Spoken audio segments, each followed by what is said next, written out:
What's up, everybody? Welcome back to the Tesla Geek Show. I am Anuarbek. And I'm Eli, and on this week's episode, we are going to be talking about Anuarbek's trip that he just took to Munro and Associates teardown facility, where he got to see teardowns of multiple Teslas, including the Tesla Cybertruck. We're going to talk about Warren Buffett and his reaction to how Tesla FSD and other autonomy is going to disrupt the auto insurance industry, and the Tesla layoffs continue, and more.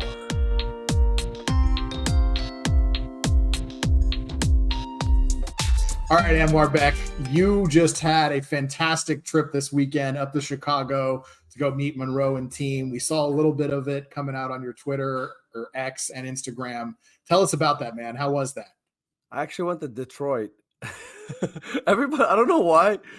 That's funny. A lot of people confuse Chicago and Detroit. Like half of my friends thought I was in Chicago, including you, I guess. But yeah, it was a lot of fun. First time that I was in Detroit. It was a really interesting trip. I guess what I visualized of Detroit was, this is like the former stomping ground of GM, Ford, and Stellantis. It almost seems like a new Detroit. Basically, back when all those the traditional OEMs went through bankruptcy and had all the issues, Detroit definitely saw a big slump. It almost seemed like it was like a ghost town. And then the guy that owns Rocket Mortgage, from what I understand, was buying up all these buildings through like a real estate arm for like $1 or something. But basically, I got to tour some of these, facilities out there with this company called Bedrock. My friend Trevor basically showed us around some of their projects. Detroit looks amazing, dude. Like I was pleasantly surprised. I definitely would want to go back. That's wild to hear, because I remember the stories coming out of Detroit in like the 90s and 2000s after the bankruptcy of GM, and that Detroit had just gone into the ground. So they've been doing a lot to rebuild it. That's freaking fantastic. And I think the guy who's like behind Rocket Mortgage, I think he's like a billionaire. He, through this investment arm, has basically been gentrifying and converting downtown Detroit into this beautiful. I mean, I was very, very pleasantly surprised. What's funny is they're building this really cool building, and GM has already slated to move into this new building. So they're leaving a building that they own. You know that GM building that you see whenever they do articles, like their headquarters, the circular looking like buildings. Yeah, so they're moving out of that in the next year or two, and they're moving into Bedrock's new facility, like a few blocks away. So it's kind of like this like new Detroit type thing. So once we got in, Matt, my business partner, Matt, was there too. So we got a little, before we ever went to Munro and Associates, we kind of did like a high level tour of downtown Detroit. So that was a lot of fun. Grabbed some amazing food there. And then we got in the car and went to about 30-40 minutes outside of Detroit is a city, Auburn Hill. That's where Sandy's office is. So Munro and Associates is like you'd fly into Detroit and basically take like a 30-40 minute car ride. And Matt wasn't going to make it to the event the next day on May 4th. So Sandy was gracious and gave us like a little private, tour of Munro and Associates by himself. Was it what you were expecting? Was the facility what you're thinking it would be, or was it kind of beyond that? It's huge, dude. Like I mean, like Munro, I think has almost like 100 people there. Like it's a pretty big company. I was expecting something much smaller. I mean, Sandy's a good friend. Like I was mainly going to show support, for my friend, and I knew it'd be like a big nerd fest. Seeing the Cybertruck tear down, all this other stuff. And Sandy and I have been talking about me coming up to Munro at some point. So, this is like years in the making. So it was a lot of fun. So we basically ended up, Sandy gave like a tour to us of Munro and Associates. And then it was really fun. We went to this place called, I think it's called The Hub. It's this like really massive restaurant / like gaming complex where you can like throw axes. I learned how to throw axes. That was really cool. I saw that video. And you nailed it, man. It's actually harder than it looks. Yeah, dude. It's a that video was like after I threw 40 times and it didn't hit, and I finally learned the trick of it. I think it's something to do with like not snapping your wrist or something. So it took me a little bit to learn, but it was a lot of fun. Sandy had organized a private dinner for us the night before the event that he had at Munro Associates with some of the guys from IDRA. This is these are IDRA is the Italian company that does the Giga Press, like the front and rear castings for the Model Y and Oh, all that. It's wow. that Yeah, company. that is like a really famous thing that Yep. Tesla did with the Gigapress. Okay, Yeah. go So the on. Tell us. GM Yeah. or the Wow. president of that company flew from Italy for Sandy's event. So we had dinner with him. Cool. And then another guy that was with us, what was his? I forget his name. Wait, Doug Peterson. before Oh we go yeah. to the next guy, did you guys learn anything interesting about that process, or was he able to really get into it about the making of the Gigapress? Yeah, I could talk a little bit about some of that. Yeah, man, we'd love to hear it. Yeah. So we met the guys, the main guys for GigaPress. So there's just a lot of like background stories, Basically this guy, John Stokes, I think he's a GM for IDRA. He was basically saying, he's like, dude, we have the number one influencer in the world, hyping up our brand. And I was like, who's that? He goes, Elon Musk. I was like, I guess that's true, dude. Nobody who's like paying attention to this industry, right? I mean, they do like little presses for some small parts of the automobile and all that kind of stuff, but Elon really a few years ago put these guys on the map. So I got to hear a lot of like background story about Elon challenging these guys, and apparently Tesla's. I'm sure you guys are aware, not an easy company to work with. They had like 5,000 change orders, and when you're halfway done building the product, they like change something else, which sounds very much um, sounds like what most of our listeners would know about Tesla. I mean, it's a fast moving company, but yeah, so there's a lot of like very deep technical discussion regarding I mean, the next day whenever we did the tour, they essentially talked about how like the front of the Model 3, the Model 3 is that, I don't know if you remember when Sandy kind of ripped into Elon and Tesla whenever we first launched the Model 3. I believe like when you counted all the parts that make up the front of the Model 3, it was like 190 items or something, which eventually ended up being one front casting. So I forgot it was that many. Holy crap! yeah, Yeah, like, I do it's remember. I do remember 160. Sandy being mad about it. But It was wow, 160. I mean, that's where like I honestly give Sandy Munro credit for. I mean, it was like this was like production hell. Model 3 comes out. Tesla's on the brink of bankruptcy, and now we know hindsight from the book about Elon. Like Elon was legitimately like trying to sell the company to Apple, and Apple wouldn't buy it. We know this, hindsight, but like Tesla was not, it wasn't. It was like more probability that it was going to fail and go bankrupt than it was succeeding at this point.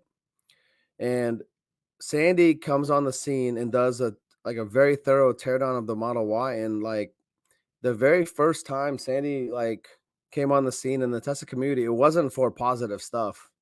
He was essentially Tesla Q because he ripped into Model 3, and now whenever they did all the he mentioned the amounts, like the different types of welding they had, the way they pieced stuff together. It was just very like like just not manufacturing wise, it wasn't he wasn't pleased with the way the car was put together. And I guess Elon could have blocked Sandy and been like, this guy doesn't know what he's talking about. But instead, it seemed like Elon like watched every one of these videos and fixed every single thing that Sandy Munro and the Munro and Associates team had like uh commented on. And that's where we see, the Model 3 and then the Model Y evolution. And now with these vehicles, we got, it goes from all these hundreds of parts to essentially the frame of the vehicle is there's a front casting, there's a middle one, and then a rear casting. Um, I asked the question when I was there regarding the future. I was like, hey, I guess right now it seems like now that Tesla's proven this is a much simpler, better form to do like one single cast. I asked the question about like, what is the future of casting? Are we ultimately, I think Elon got his inspiration from what I understand from by sitting there playing with like Matchbox cars. Like, why can't we build cars the same way these toys are made, which is like single castings? He was playing with the toy model Yep. at Tesla Fremont, and had Yeah. that realization. Why don't we just And do this and for the and whole I thing? think and I think like there's two avenues what we discussed. You can continue to integrate and like have you know take the car right now is like three different castings. I was thinking, can this be like one massive casting? So I think it's just like a cost efficiency type issue is the more than anything. But one thing that they discussed that was super interesting is the materials. Jordan was there. What's Jordan's channel? The mining. Hold on, let me look this up before I. Jordan.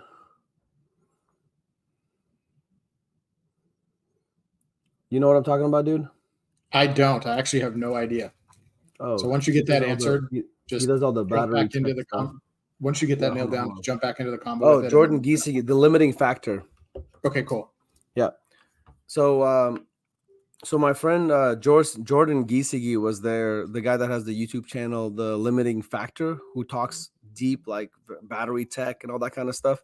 Yeah. Jordan was telling me actually he went and visited a company there that's doing magnesium casting.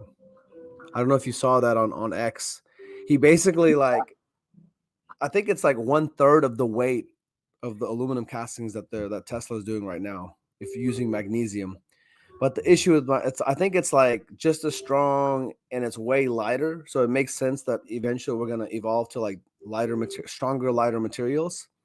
He had a video. If we can find it, we can post it on here. Like he basically grabbed like this front casting of a car and just lifted it above his head like it was like nothing. So there's a lot of interesting things that being discussed about the Isn't future of casting essentially.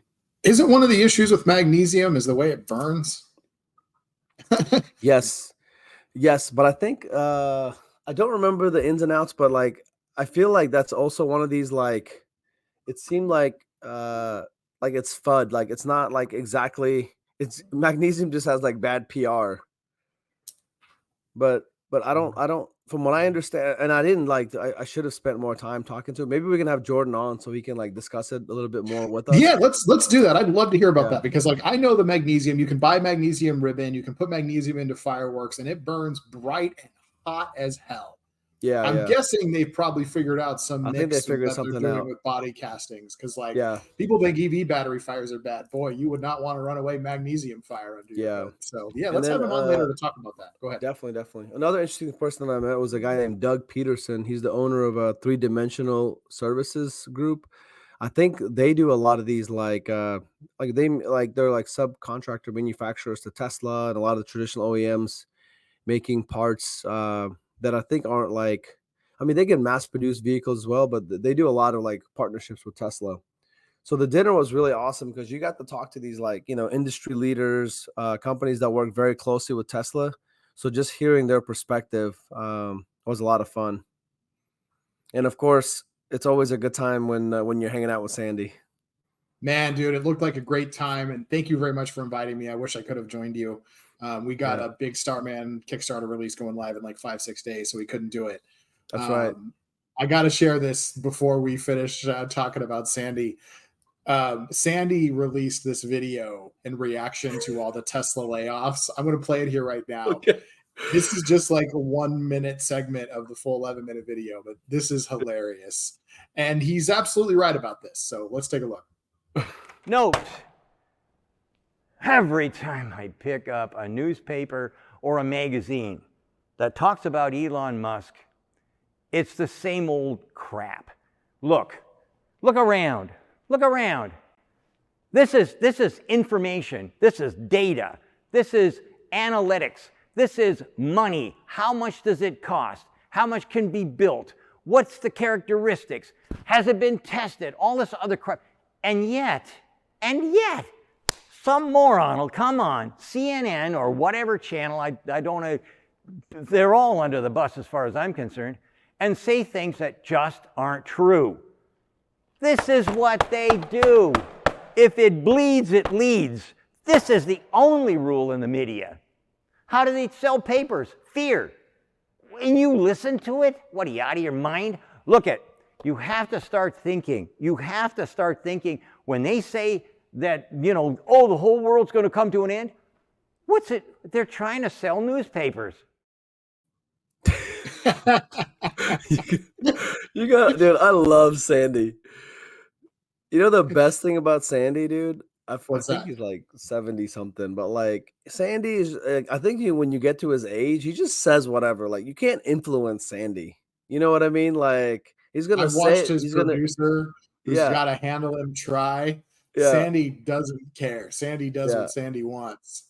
yes, and yeah. So that's why I joke that there's never a dull moment with Sandy. Like the conversations are awesome, and like he's one of the most genuine, like good-hearted people I've ever met too. So like he's such an incredible person. He's super talented. You know, he's got the resume to prove it. He can sit there and talk shop with just about anybody. I introduce Sandy usually as like when Sandy talks, Elon shuts up and listens, and everybody's like, "Wait, what?" I was like, "Yeah," and I'm not exaggerating. Like the guy knows what he's talking about. So, you know, smart people like Elon listen whenever somebody like Sandy is talking. I mean, and he's known as the teardown titan. What he's done since he got out of working for Legacy Auto and auto manufacturing himself is his private businesses. They basically tear down vehicles. They tear down vehicles for companies to have them tell them how they can be more efficient, or Yep. companies pay them to tear down their competitors' vehicles so they can see what their competitors are doing and see if they can learn from their competitors on how to improve their design and be more efficient. Yep. So, This like, whole Sandy's got a perspective on, like, Elon would have the best perspective on inside a Tesla. Sandy has got a wide perspective on vehicles in general. Yep. And the whole automotive industry. I mean, he's basically the godfather of lean. They call that industry lean design. He's basically like created this thing where you can like take vehicles apart. I mean, they do. I met all these people like imagine the smartest people on planet Earth. He's got all those people working for him. Like every single person I talked to, I was just dumbfounded at their, you know, knowledge base, how deeply they understood everything they're talking about when it came to motors, costing out every single little rivet within the motors, nuts and bolts of everything. One of the so when Sandy, he basically in the beginning of the day had these like, you know, kind of a high level overview where people were walking the Munro and Associate employees were walking people through the shop. And then Sandy did kind of like a little VIP thing where he personally like kind of did like a deep dive with people. This was a shocking revelation is like he gets in front of the Ford Lightning and he's like, this is the best pickup truck for like work. And I looked at Sandy. I was like, what did you say? I was like, was that like did you misspeak? And he's like, no. He's like, when it comes to truly like doing work, and you know how the front of the Lightning, the front is like kind of like lower. He's like, dude, like this is all practical stuff. You're loading cement. You don't want to be like bending over and trying to put it. He's like, they've thought about, according to Sandy, when it comes to like a work pickup, the Lightning is by far the best car out there at this point. It doesn't surprise me because the Yep. Cybertruck hasn't been made to be a work pickup. And look at how it's being marketed. It's being marketed by Kim Kardashian and Justin Bieber, and like they're putting it in the hands of celebrities. If you were trying to sell a work truck, it would. You've seen the Ford ads, the built Ford tough, like you know, like that's if that is what they intended the vehicle to be for, that's how they'd be marketing it. So that Right. that doesn't really surprise me to hear at all. But yeah, that's interesting to hear that from Sandy. A good friend of ours, F the Pump, Will. He also runs Tesla Club SoCal with our great friend Marty. He's got an F-150 Lightning and a Cybertruck. So it'll be great to have him on and have him talk about the comparison between the two. Yeah. Definitely. And then the grand finale was, of course, the Cybertruck teardown. That was the main reason why we were there. It was super cool. I'll post some of the videos that I captured so you guys can see it. But just seeing like the shell of the Cybertruck, I'm always shocked by like I show people the lifting, the suspension system on the Cybertruck. I think it lifts. Sandy was saying it's like 18 inches, something ridiculous. It's almost 2 feet. But they basically, when you strip everything away, there's like this canister in the back of the bed, basically underneath. That's the air compression, that's lifting this thing up and down. And for our listeners, if you guys aren't aware, the cheat code to really show off and lift your car all the way to the max is you go to dynamics and press on off-road, and you have to it says like yes or no. You have to confirm whether you want to do it or not. You say yes, and it puts it into the Baja mode, and then you go back to suspension and you put it in extract. Once you do that, literally from the lowest part of a Cybertruck is entry mode. That's when Cybertruck will lower so you can go in and out of the vehicle, so it's not that difficult. But whenever you go to Baja extraction mode, it literally from that point up, it's 18 inches higher. That's crazy. It looks like a different vehicle. So whenever I I'll take my car to like car shows or whatever, I always put it in extract mode. Hopefully all the suspension, the air suspension stuff doesn't go bad on my car, because I use that shit all the time. Well, it's brand new and you got it under warranty. Before we run out of time, I want to jump into one last topic, and that is Warren Buffett at a recent conference was asked about Tesla FSD and its impact it's going to have on the auto industry. Let's take a look at that clip right now. As a Berkshire and Tesla shareholder, I would like to hear your thoughts on the potential financial effects to Geico, assuming Elon Musk delivers on his fully autonomous driving goal. On Tesla's most recent earnings call, Elon said, if you've got at scale a statistically significant amount of data that shows conclusively that the autonomous car has, let's say, half the accident rate of a human-driven car, I think that's difficult to ignore. Assuming Elon succeeds in reducing accidents by 50% versus human drivers, wouldn't auto insurance rates fall to reflect the reduced underwriting risk, thereby adversely impacting Geico's revenues and float and perhaps margins too? Well, let's just take the extreme example. Let's say there are only going to be 3 accidents in the United States next year for some crazy reason that anything that reduces